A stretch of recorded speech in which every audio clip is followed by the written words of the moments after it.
नमस्कार दोस्तों, स्वागत है आप सभी का तैयारी जीत के चैनल पर। यूपीपीसीएस प्रारंभिक परीक्षा, आरओ की प्रारंभिक परीक्षा, यूपी ट्रिपल एससी पैट 2021 और उत्तर प्रदेश से संबंधित सभी एग्जाम्स के लिए चैनल पर करंट अफेयर की सीरीज़ चल रही है और इसको हम कंटिन्यू रखेंगे।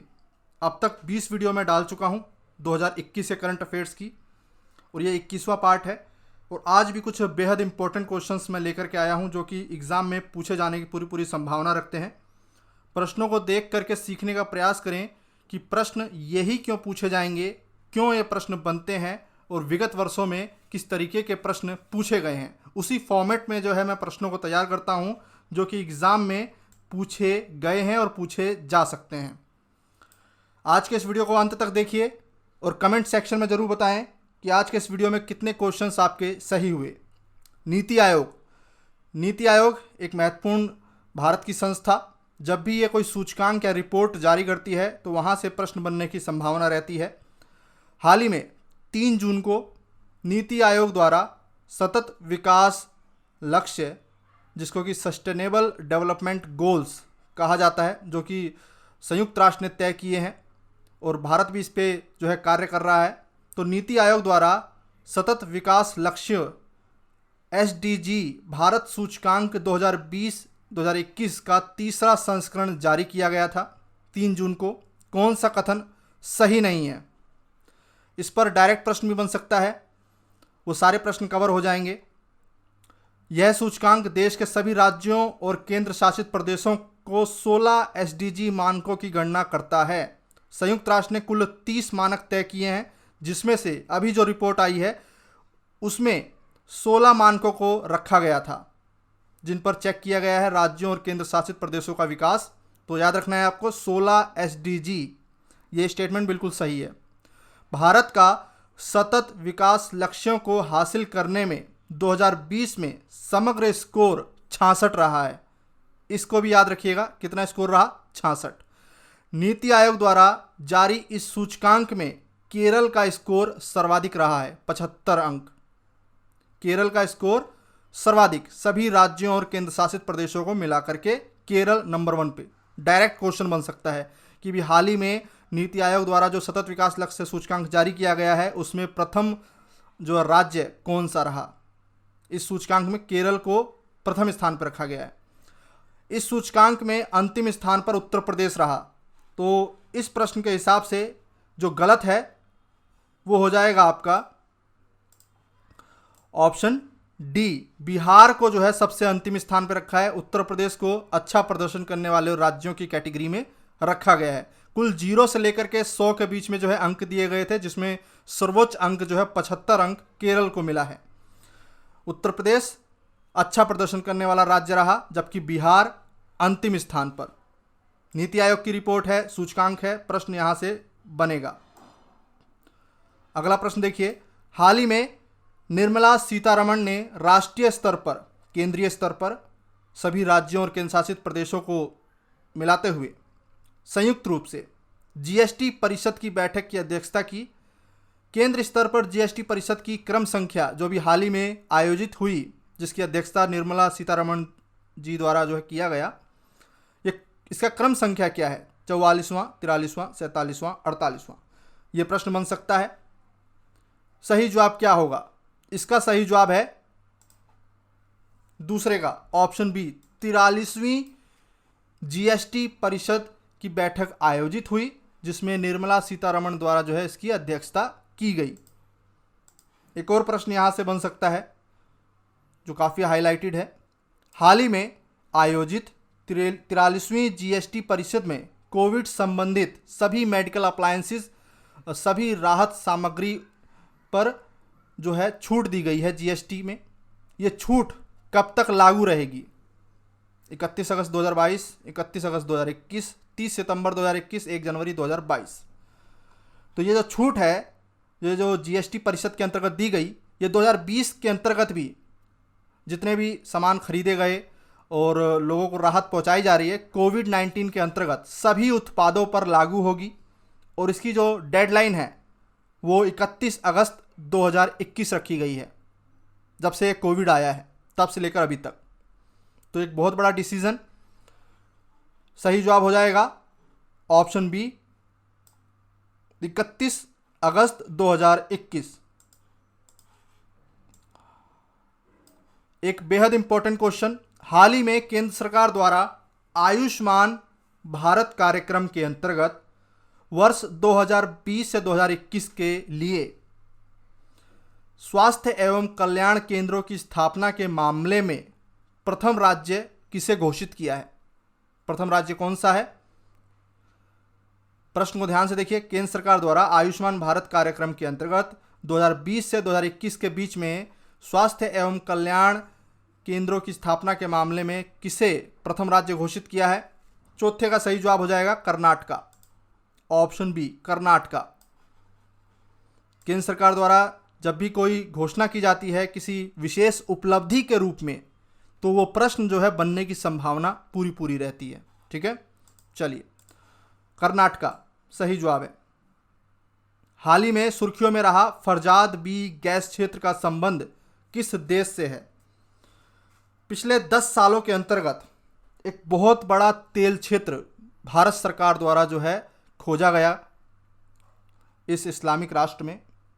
ये जो फरजाद बी गैस क्षेत्र है ये अभी सुर्खियों में इसलिए भी रहा क्योंकि इसकी जो क्षमता है 23 ट्रिलियन क्यूबिक फीट गैस भंडार की क्षमता है इसकी। खास बात यह है कि बिना किसी समस्या के 60% गैस निकाली जा सकती है और भारत ने खोजा था ये 2008 में। तो प्रश्न बन सकता है कि फरजाद बी गैस क्षेत्र जो कि अभी हाईएस्ट समझौता हुआ है इस पर 1.78 बिलियन अमेरिकी डॉलर का जो है हस्ताक्षर हुआ है और स्थानीय जो है कंपनी को ठेका दिया गया और भारत इसमें आउट हो गया है। जी हाँ, भारत से ठेका छीन करके स्थानीय कंपनी को दे दिया गया जबकि भारत ने खोजा था। सही जवाब हो जाएगा ईरान। ईरान निकट वर्षों में बहुत बड़ा गैस का भंडार जो है ये खोजा गया है। फरजाद बी गैस क्षेत्र ईरान राष्ट्र के अंदर भारत ने खोजा। 1.78 बिलियन अमेरिकी डॉलर जो है ईरान की सरकार ने स्थानीय कंपनी के साथ जो है करार किया है और भारत इससे आउट हो गया है। 23 ट्रिलियन क्यूबिक फीट गैस भंडार जो है इसकी क्षमता बताई गई है, जो कि अभी हाल फिलहाल में बहुत बड़ी क्षमता है। भारत की प्राकृतिक गैस की समस्या यहाँ से दूर हो सकती थी, लेकिन अब फिलहाल भारत को आउट कर दिया गया है इस समझौते से। हाल ही में 21 मई को भारतीय नौसेना के पहले विध्वंसक जहाज को कार्यमुक्त कर दिया गया जो कि 1980 में शामिल हुआ। तो ये मैंने 1980 क्यों लिखा है, इसके पीछे लिखने का कारण यह है दोस्तों, विगत वर्षों में पूछा गया है। हाल फिलहाल में कोई आईएनएस जहाज जब रिटायर्ड होता है तो उसका नाम पता होना चाहिए, वो कब कमीशन हुआ यानी कि कब शामिल हुआ सेना में, इस पर भी प्रश्न पूछा जाता है यूपीपीसीएस में। तो 21 मई को भारतीय नौसेना के पहले विध्वंसक जहाज को कार्यमुक्त कर दिया गया जो 1980 में शामिल हुआ। तो इस छठे आंसर का सही जवाब है, क्या होगा सही जवाब? INS Rajput, option C, option C. प्रश्न जो मैं बनाता हूं वो मैं जानबूझ के बनाता हूं, विगत वर्षों को देखते हुए बनाता हूं ताकि कहीं से भी प्रश्न आए आप उसका उत्तर देने में सक्षम रहें एग्जाम में। अब ये एक मोस्ट इंपॉर्टेंट क्वेश्चन, कुछ समय पहले मैंने बताया था जल जीवन मिशन का टारगेट वर्ष 2024, यहाँ से प्रश्न इस बार बनेगा क्योंकि भारत सरकार द्वारा कई अभियान भी चलाए जा रहे हैं। हाल ही में, जून का करंट है, हाल ही में कौन सा राज्य ऑब्लिक केंद्र शासित प्रदेश जल जीवन मिशन के तहत हर ग्रामीण घर में नल द्वारा जल की आपूर्ति करने वाला चौथा राज्य प्रदेश बन गया है? केंद्र सरकार ने घोषित किया है ये। तो यहां से दो तरीके के प्रश्न बन सकते हैं। एक तो लेटेस्ट जो कि जून का करंट का क्वेश्चन है, तो आपसे यह भी पूछा जा सकता है कि हर घर नल जल आपूर्ति के मामले में प्रथम राज्य कौन सा है या फिर प्रथम केंद्र शासित प्रदेश कौन सा है। तो 3 प्रश्न यहां से बन रहे हैं। पहले इस प्रश्न का उत्तर देख लेते हैं। हाल ही में कौन सा राज्य केंद्र शासित प्रदेश जल जीवन मिशन के तहत हर ग्रामीण घर में नल द्वारा जल की आपूर्ति करने वाला चौथा राज्य प्रदेश बन गया है? तो सही जवाब हो जाएगा आपका 7वें का ऑप्शन ए, पुदुचेरी। अगर आपसे प्रश्न पूछे पहला राज्य कौन सा है, गोवा, दूसरा राज्य तेलंगाना और तीसरा अंडमान निकोबार। तो पहला केंद्र शासित प्रदेश जो है वो है अंडमान निकोबार द्वीप समूह, और अभी हाल फिलहाल में जो चौथा राज्य ऑब्लिक केंद्र शासित प्रदेश बना है वो है पुदुचेरी। गोवा नंबर 1 पे, तो गोवा को याद रखिएगा। टारगेट वर्ष है 2024। हाल ही में भारत के असम राज्य के 15वें मुख्यमंत्री के रूप में कौन नियुक्त हुए हैं? 15वें मुख्यमंत्री कौन बने हैं असम राज्य के? सही जवाब हो जाएगा हेमंत बिस्वा शर्मा। प्रश्न यह भी बन सकता है कि हाल ही में असम राज्य के 15वें मुख्यमंत्री के रूप में हेमंत बिस्वा शर्मा को किसने जो है शपथ दिलाई? तो राज्यपाल का नाम याद रखिएगा। UPSSC में ऐसे प्रश्न पूछे जाते हैं। जगदीश मुखी, जगदीश मुखी इस राज्य के राज्यपाल हैं। हेमंत बिस्वा शर्मा किसका स्थान लेंगे? सर्बानंद सोनोवाल का।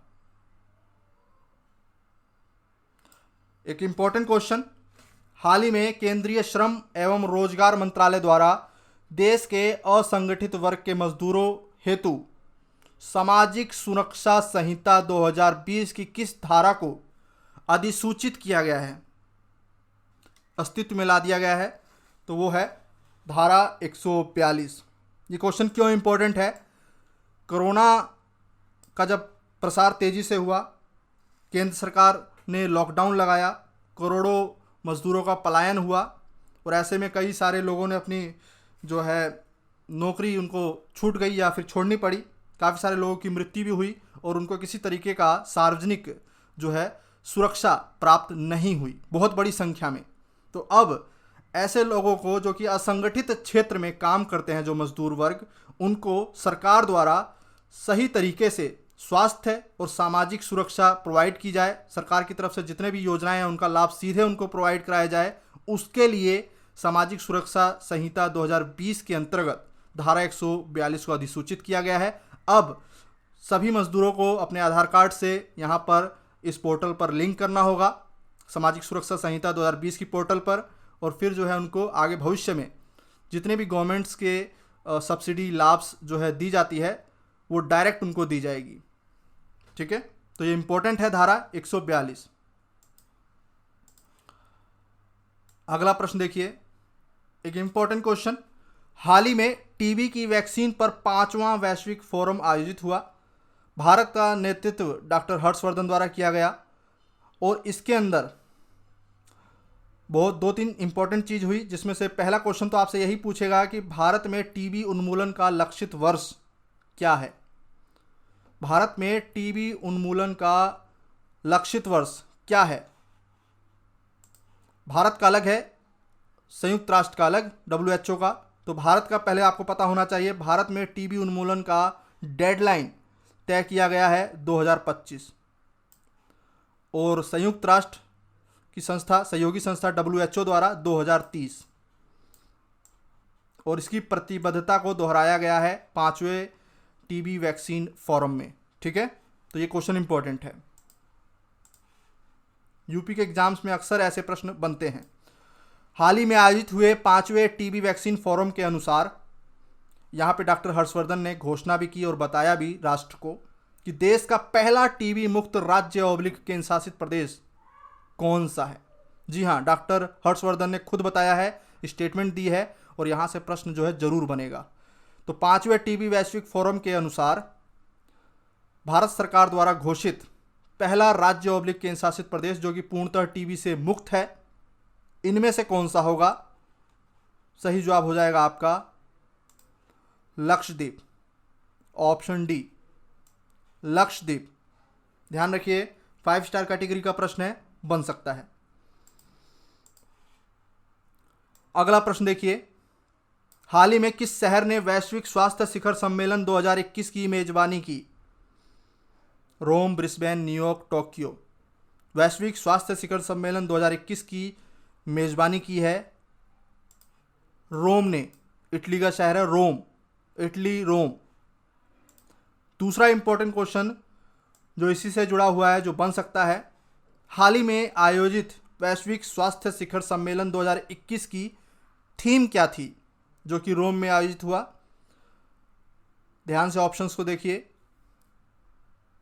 सही जवाब हो जाएगा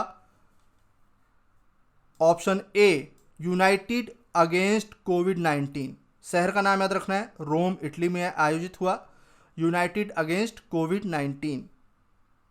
हो सकता है कि ऑप्शन में कोविड-20, कोविड-21 दे दे, तो आपको टिक करना है कोविड-19, यूनाइटेड अगेंस्ट कोविड-19। ऑप्शन किसी भी तरीके से बनाए जा सकते हैं।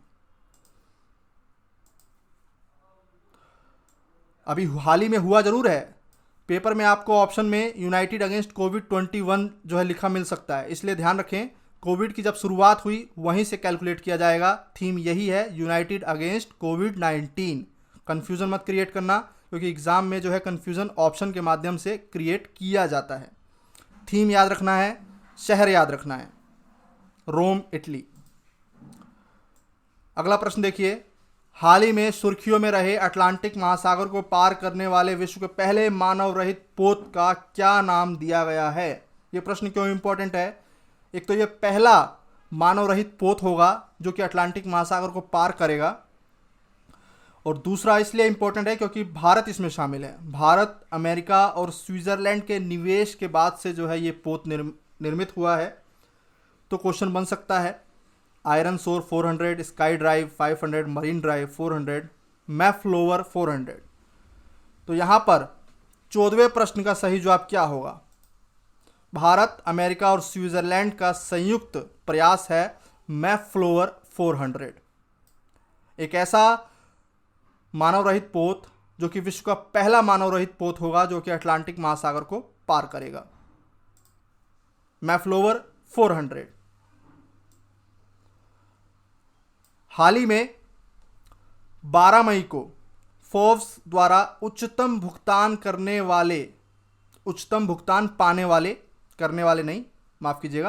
फोर्ब्स की सूची द्वारा उच्चतम भुगतान पाने वाले शीर्ष एथलीट्स की सूची जारी की गई है। इस सूची में प्रथम स्थान पर कौन है? 180 मिलियन अमेरिकी डॉलर की कमाई के साथ पिछले साल टॉप पर कौन है? तो सही जवाब हो जाएगा, 12 मई का करंट है ये, अभी हाल ही में, कोनोर मैकग्रेगर। प्रश्न ये भी बन सकता है ये किस राष्ट्र से हैं? तो ये आयरिश बॉक्सर हैं, आयरलैंड, कोनोर मैकग्रेगर।